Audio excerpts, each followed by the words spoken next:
Hello friends, দেখো আজ উৎপাদকের বিশ্লেষণে কি আছে।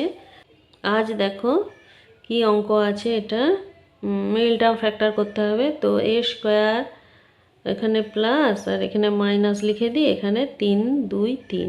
তো 3 2 3টাকে আমি ভাঙবো, এমনভাবে ভাঙবো যেন গুণ করলে এটা আসে, যোগ বিয়োগ করলে 2a আসে। তাহলে এখানে আমি 3 2 3-এর লসাগু করি। তো প্রথমে আমি 19 দিয়ে খাওয়াই। 19 দিয়ে খাওয়ালে 19 একে 19, 20 21 22 23 7 19 133, 7 হবে 17। তাহলে দেখো 19 আর 17 বিয়োগ করলে 17 18 19 2 আসছে, আর 17 19-এ গুণ করলে কিন্তু 323ই আসছে। তাহলে আমি এই দুটো কি করলাম, বিয়োগ করলাম। প্লাস এখানে 19 মাইনাস 17 আর কি আছে এ।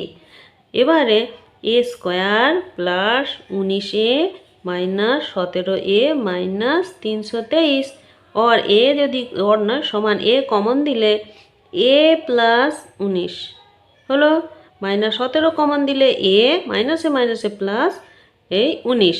তাহলে এই দুটো রাশির থেকে আবার এ প্লাস 19 কমন চলে গেল, কি পড়ে রইল এ মাইনাস 17।